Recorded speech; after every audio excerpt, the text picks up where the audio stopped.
Where did the secret rapture doctrine originate? The secret pre-tribulation doctrine is not found in the Bible. So where and when did it originate? You may be surprised to learn that it wasn't until the early or mid-1800s that there was any significant group of believers around the world that looked for a rapture of the church prior to a 7-year tribulation period. The secret rapture teaching was not taught by the early church. It was not taught by the church of the first centuries. It was not taught by the reformers. It was not taught by anyone except a couple of Roman Catholic theologians until about the year 1830. Its origins. The Roman Catholic Church had to come up with a view of prophecy to counter the historic view of prophecy that the reformers had used to identify the Church of Rome. The little horn of Daniel, chapter 7, the mouth of Revelation in chapter 13, and the harlot of Revelation in chapter 17. This new scheme of prophetic interpretation became known as Futurism. It was a Roman Catholic Jesuit priest named Ribera who, in the days of the Reformation, first taught that all the events in the book of Revelation were to take place literally during the 3.5 years' reign of the Antichrist. Later, Emmanuel Lacunza, also a Jesuit priest, built on Ribera's teachings. He spent much of his life writing a book titled The Coming of Messiah in Glory and Majesty. Lacunza, however, wrote under the pen name of Rabbi Ben Ezra, supposedly a learned Jew who had accepted Christ as his Savior. He did this so that the unsuspecting Protestants would accept his book, for the Protestant world then wanted nothing from a Jesuit.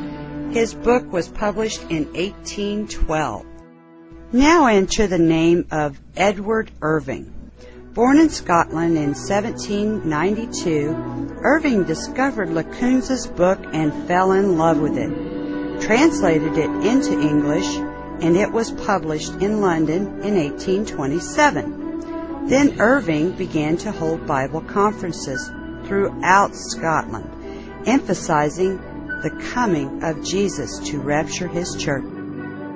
Later, J.N. Darby was introduced to the secret rapture doctrine by the Irvinites. The Irvinites were the followers of Edward Irvin. They also introduced to him the famous book by Rabbi Ben Ezra, which is, if you recall, the pen name for the Jesuit priest Emmanuel Lacunza. Darby was himself a prolific writer, and from that time a constant stream of propaganda came from his pen. His writings on biblical subjects number over 30 volumes of 600 pages each. Darby developed and organized Futurism into a system of prophetic teachings called dispensationalism. The secret rapture teaching was introduced into the United States and Canada between the 1840s and 1870s. A Congregationalist preacher by the name of C.I. Scofield came under the influence of Darby and the Plymouth Brethren. Scofield became a strong promoter of the teaching that had been promulgated by Darby, whom he considered, quote, the most profound Bible student of modern times, unquote. Scofield incorporated this teaching into his Scofield Reference Bible. 3 million copies were published in the first 50 years.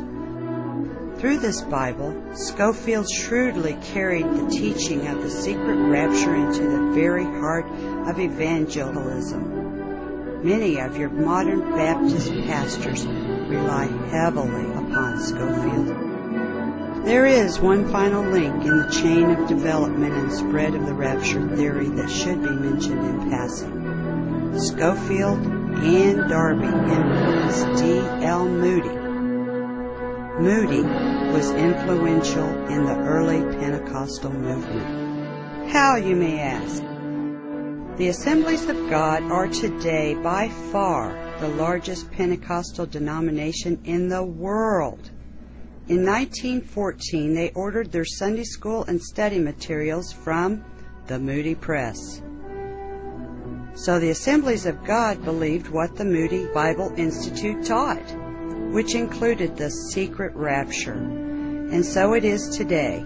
Great numbers of churches have discarded the historic teaching of the church concerning prophecy and have replaced it with a concept invented merely to deceive.